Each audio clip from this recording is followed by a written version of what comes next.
years ago. Artemis will have much better tools to do it, technology tools, and I think it's be very successful. But I think the thing that you can take off your plate and not worry about is that it can be done, because we did that. And I'm, boy, Godspeed. Have fun. Awesome. Gene, your thoughts on that question? I think there's two major themes that existed during the Apollo program. There was a good relationship between the headquarters team, George Lowe, and basically throughout this entire process, it was a very personal working relationship. We didn't worry about level 1, level 2, level 3, and all that kind of stuff. It emerged actually from the prior programs, where basically we knew each other, were friendly with each other, and as a result, if we had problems, we could knew the right person to call to and talk about, and bring issues to the front. I think the second thing was we had a gentleman by the name of Bill Tyndall. George Lowe had indicated the concerns about integration of all the aspects of the hardware, software, operations, procedures, all these things coming together. And he established what was called the mission techniques, or called the flight techniques. And these were raucous, sometimes 1 and 2 days meetings in there, where people would establish how we were going to do things. And finally, many of the people, a lot of times, Tyndall's work would get in the way of my people in the trench, the control team, and the fight would come up on that topic. But Bill would sit down, and about 2 days after the meeting was over, he'd write a memo and saying, I was at this meeting, I listened well, right on down the line, and this is what I think you said.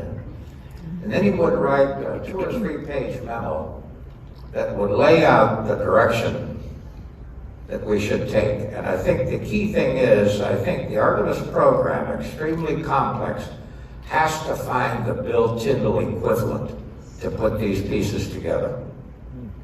It should be noted that Bill was here at JSC, but everybody in the agency trusted him to do it right.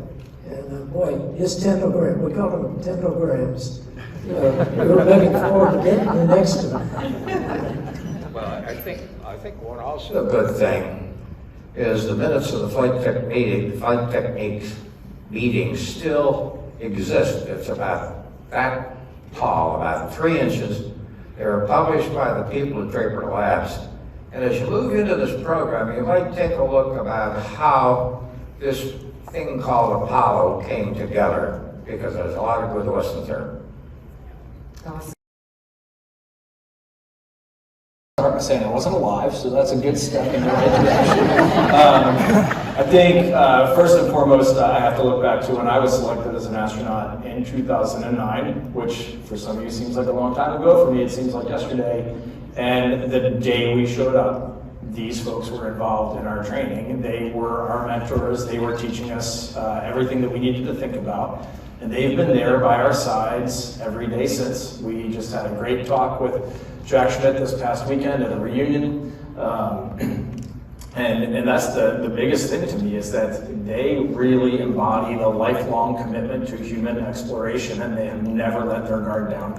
And that is pretty awesome. And I was listening to Charlie earlier when he talked about how valuable it was to come back from Apollo 16 and work alongside with the Apollo 17 crew. And that is exactly what we should be doing in Artemis. When that 2 crew lands, 3 is going to be deep in training for lunar exploration, and I bet there's a lot they could learn about Orion from the crew who had just flown it. And so they should be working side by side, and then 3 should be doing the same to share that legacy with 4.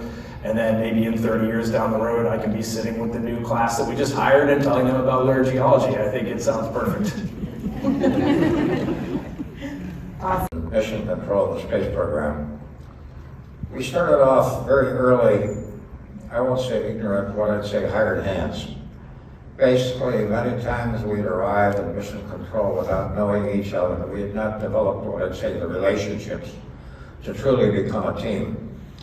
As we continue to move through the program, however, every controller, every position was learning by doing. They were writing the procedures, developing the schematics, that type of stuff.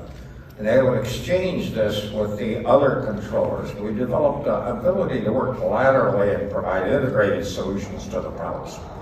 Now this turned to be very important in Apollo and even the shuttle program, because between the mission rules and the learning by doing, developing a schematic, writing the procedures, we were able to help the program through the change board process and developing workarounds, identified problems, doing assessments for them. So I think it's very important early in this game for the teams that are going to be in mission control, writing these procedures to basically provide a check and balance upon what the contractors are doing through the mission rules, self-study, basically acquire the knowledge that is going to give you the confidence to speak out and say, hey, I think we need to do something different here. Their major answer was, okay, how can we help you get it done? And we trusted the people below us. We had to, the flight directors sometimes below us. So to me, it became kind of a definition of what a real team was, from top to bottom. And it's really exposure to take on a difficult task like we were doing. And I hope you've got that same setup in Artemis. It takes the whole team. You know, we almost lost in that era the personal pronoun I. We used we all the time. We're doing it tonight. Or this afternoon, or wherever we are. We seldom use the personal pronoun I unless we said I think. But when we had a decision, it was we were going to do it, or we did it. And it didn't make any difference whether it was done by the astronauts or done by somebody in mission control. It was we. It was the team that did it. So I think that team concept just permeated through us. Absolutely. And I will say that that is alive and well. Good. Alive and well. So, Jen, It was not easy, but not hard, really hard either. And so we had so much storage and everything like that. I didn't have any major trouble with the design of the rover. It was remarkably good for what it was designed to do, and that was carry 2 people around the moon and all the stuff that we had to carry. So Marshall and the contractors did a great job designing that, and we appreciated the effort they all put into it.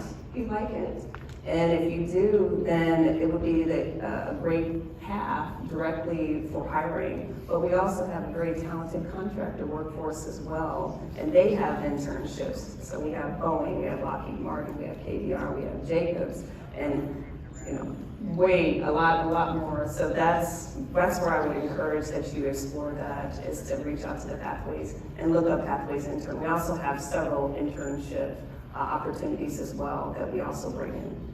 So. From my staff, go ahead. I will just add that you have a passion for a reason and follow it. That's what I did as a little girl sitting here. I was 7 years old and I saw the white flight control room on a tour from Space Center Houston, and that just sparked everything for me. So follow your passions, follow your dreams, and they can lead to somewhere amazing. I just flew a spaceship around the moon from that very flight control room that I saw as a little girl. So.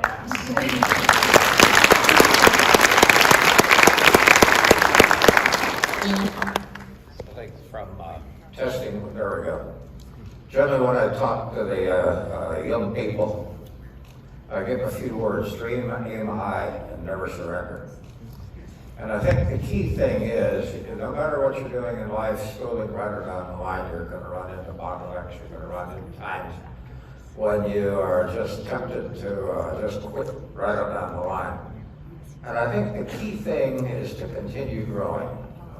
Always set your goal high, and then once you reach that goal, move it a bit higher, and continue this process of growing and learning throughout your entire life. And that, I think, is the thing that was really key to our success in mission control. We never stopped accepting the challenge to continue growing and being better.